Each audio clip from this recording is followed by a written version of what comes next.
Hello শিক্ষার্থী বন্ধুরা, কেমন আছো তোমরা সবাই? আশা করি তোমরা সবাই অনেক ভালো আছো। আজকে তোমাদেরকে আবারও বাংলাদেশের অন্যতম শিক্ষামূলক YouTube channel education tips BD চ্যানেলে স্বাগতম। আজকে এডুকেশন টিপস বিডি চ্যানেলের পক্ষ থেকে 2019 সালের এসএসসি পরীক্ষার্থী বন্ধুদের জন্য খুবই একটা ইম্পর্টেন্ট ভিডিও, কারণ আজকে তোমরা এই ভিডিও থেকে পেয়ে যাবে অর্থাৎ বিজ্ঞান বিভাগের শিক্ষার্থী বন্ধুরা যারা আছো, বাংলাদেশ ও বিশ্ব পরিচয় বিজিএস এর এমসিকিউ এর সঠিক উত্তরমালা। আশা করি তোমরা ভিডিওটি সম্পূর্ণ দেখবে এবং বেশি বেশি করে তোমাদের বন্ধুদের সাথে শেয়ার করবে।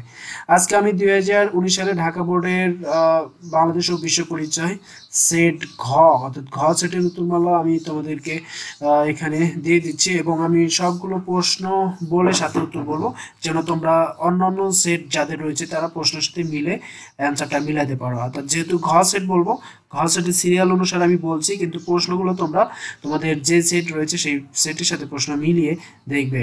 আশা করি তোমরা ভিডিওটি সম্পূর্ণ দেখবে এবং ভিডিওটি ভালো লাগলে অবশ্যই লাইক দেবে এবং বেশি বেশি করে শেয়ার করবে, যেন তোমাদের বন্ধুরাও ভিডিওটি থেকে অনেক উপকৃত হয়। তো শিক্ষার্থী বন্ধুরা, তাহলে চলো দেখে নেওয়া যাক আজকে 2019 সালের এসএসসি বিজিএস এর উত্তরমালা। 1 নম্বর প্রশ্ন, ঘ সেটের বাংলাদেশ সংবিধান কত অনুচ্ছেদে জাতীয় সংসদ প্রতিষ্ঠার কথা বলা হয়েছে? অ্যান্সার হবে ঘ অর্থাৎ 65। 2 নম্বর প্রশ্ন বলা হয়েছে ভূমিকম্পের ক্ষয়ক্ষতি হ্রাসে কি কি করা প্রয়োজন? 1 নম্বরে বলছে বহুতল ভবনের জরুরি সিঁড়ি রাখা।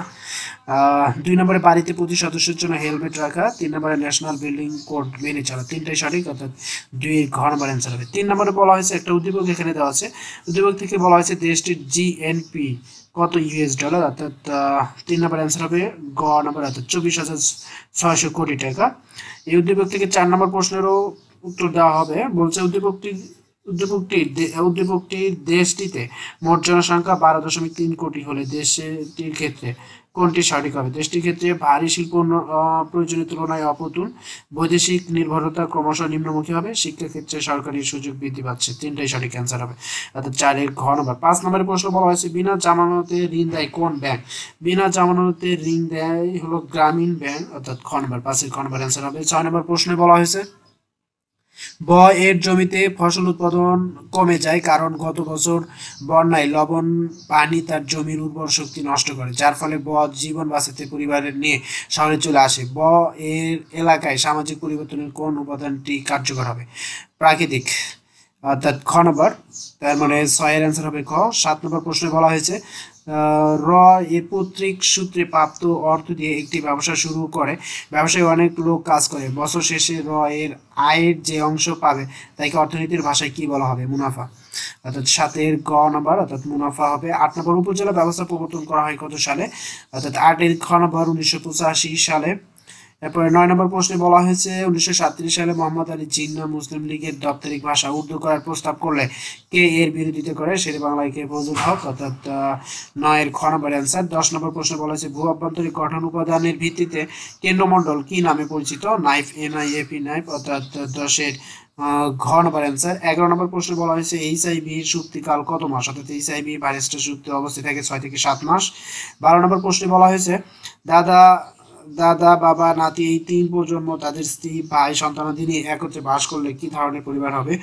বর্ধিত পরিবার অর্থাৎ 12 নম্বরের হবে ঘ নম্বর অর্থাৎ 12 ঘ বর্ধিত পরিবার। এরপরে 13 নম্বর প্রশ্নে বলা হয়েছে সামাজিক পরিবর্তনের কোন উপাদানটি প্রভাবে নারী ক্ষমতায়নে ত্বরান্বিত হচ্ছে? শিক্ষা অর্থাৎ ক নম্বর। 13 ক নম্বর অ্যান্সার হবে। এরপরে 14 নম্বর প্রশ্নে বলা হয়েছে চূড়ান্ত বিজয় অর্জন না করা পর্যন্ত লড়াই চালিয়ে যাও বঙ্গবন্ধু উক্তিটি কত তারিখে করা হয়েছে? 14 খ নম্বর অর্থাৎ 26 মার্চ প্রথম প্রহরে। এরপরে 15 নম্বর প্রশ্নে একটি উদ্দীপক দেওয়া আছে 15 এবং 16 নম্বর প্রশ্ন উত্তর দিতে হবে। এই স্থানে দ্রাঘিমারেখা 90 ডিগ্রি পূর্ব, ওই স্থানে দ্রাঘিমারেখা 88.15 মিনিট পূর্ব। তাহলে এক্স ও ওয়াই স্থানের মধ্যবর্তী সময়ের ব্যবধান 7 মিনিট অর্থাৎ ক হবে। 15 অ্যান্সার হবে ক 7 মিনিট। 16 নম্বরের প্রশ্ন বলা হয়েছে উদ্দীপকের আলোকে নিচে কোন তথ্যগুলো যথার্থ রয়েছে? অর্থাৎ 16 খ নম্বর সঠিক অ্যান্সার। খ নম্বর হচ্ছে 1 এবং 3। স্থান দুটি বাংলাদেশে অবস্থিত, এক্স গ্রিনিচ 6 ঘন্টা অগ্রবর্তী। এরপর 17 নম্বর প্রশ্নে বলা হয়েছে যে 1965 সালে 6 সেপ্টেম্বর শুরু হওয়া ভারত পাকিস্তান যুদ্ধ কতদিন অব্যাহত ছিল? গ নম্বর 17 দিন।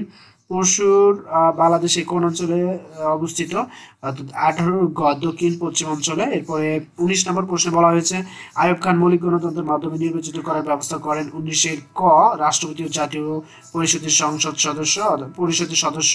এরপরে 20 নম্বর প্রশ্নে বলা হয়েছে তথ্য কমিশনের ফলে কি হবে? বিশেষ সেটা ঘ নম্বর যে কোনো সময় প্রয়োজনীয় তথ্য পাওয়া যাবে। 21 নম্বর প্রশ্নে বলা হয়েছে কোন দ্রব্যের অভাব পূরণের ক্ষমতাকে কি বলে? উপযোগ। এরপরে 22 নম্বর প্রশ্ন আন্তর্জাতিক নারী নির্যাতন প্রতিরোধ দিবস কত তারিখে পালন করা হয়? 22 ঘ 10 ডিসেম্বর।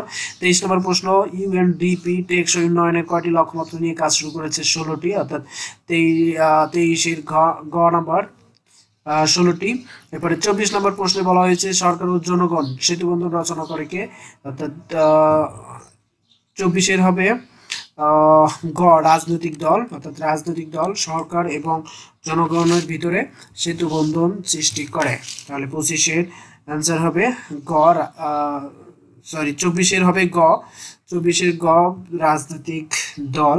এরপরে 25 নম্বর প্রশ্নে বলা হয়েছে যে 25 নম্বর প্রশ্নে একটা উদ্দীপক দেওয়া ছিল 25 এবং 26 নম্বর প্রশ্নের জন্য। জনাব পি বাংলাদেশের দক্ষিণ পূর্বাঞ্চলে বেড়াতে যান, সেখানকার আঁকা বাঁকা উঁচু নিচু রাস্তা দেখে মুগ্ধ করে এক পর্যায়ে তিনি জানতে পারেন এখানকার মতো এত উঁচু রাস্তা বাংলাদেশের আর কোথাও নেই।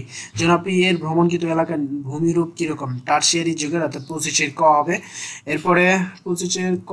তারপর 26 নম্বর প্রশ্নে বলা হয়েছে উক্ত এলাকায় জনসংখ্যার ঘনত্ব কম। ক নাম্বার অ্যান্সার হবে অর্থাৎ 1 এবং 3 জনসংখ্যার ঘনত্ব কম এবং পর্যটন শিল্পের সম্ভাবনা কম। আর 26 ক। 27 সম্পত্তি তিতলি ঝড়ে ক্ষতিগ্রস্তদের মাঝে সরকার নগদ টাকা খাদ্য সামগ্রী বিতরণ করে, এটি সরকারের কোন ধরনের ব্যয়ের অন্তর্ভুক্ত? অপ্রত্যাশিত। অর্থাৎ 27 ক নাম্বার অ্যান্সার অপ্রত্যাশিত। 28 নম্বর প্রশ্নে বলা হয়েছে নারী প্রতি সহযোগিতার মনোভাব পোষণকারী সংস্থা কোনটি? সবগুলোই। অর্থাৎ গ্রামীণ ব্যাংক, ব্রেকিং দ্য সাইলেন্স, জাতিসংঘ। এরপরে 29 নম্বর প্রশ্নে বলা হয়েছে দ্য মডার্ন স্টেট গ্রন্থটি লেখকে আর এম ম্যাকাইভার। অর্থাৎ 29 গ। 30 নম্বর প্রশ্নে বলা হয়েছে যে অষ্টমী তিথিতে চন্দ্র সূর্য পৃথিবীর কত ডিগ্রি কোণে থাকে? 90 ডিগ্রি। আশা করি শিক্ষার্থী বন্ধুরা তোমরা ভিডিওটি বুঝতে পেরেছো এবং তোমরা তোমাদের প্রশ্নের সাথে মিলিয়ে দেখেছো। অর্থাৎ এখানে ঘ সেটের উত্তরমালা দেওয়া আছে এবং আমি প্রশ্নগুলো বলেছি সাথে যেন তোমরা অন্য সেট ক সেট বা গ সেট যে সেটি হোক না কেন তোমরা প্রশ্নগুলোর সাথে মিলে উত্তর মিলাতে পারো। আশা করি তোমাদের সবারই পরীক্ষা ভালো হয়েছে এবং আগামী পরীক্ষাগুলো ভালো হোক এই আশা ব্যক্ত করি এবং শিক্ষামূলক সকল তথ্য এবং পরবর্তী পরীক্ষার সবগুলোর এমসিকিউ অ্যান্সার পেতে এবং সাজেশন পেতে অবশ্যই আমাদের চ্যানেল এডুকেশন টিপস বিডি চ্যানেলকে সাবস্ক্রাইব করে বেল আইকনটি চালু করে রাখবে, তাহলে শিক্ষামূলক সকল তথ্য সবার আগে আমাদের এখান থেকে পেয়ে যাবে। তো শিক্ষার্থী বন্ধুরা সবাই ভালো থেকো, সুস্থ থেকো, সকলের উজ্জ্বল ভবিষ্যৎ সুস্বাস্থ্য কামনা করে আজকের মতো এখানেই শেষ করছি। খোদা হাফেজ।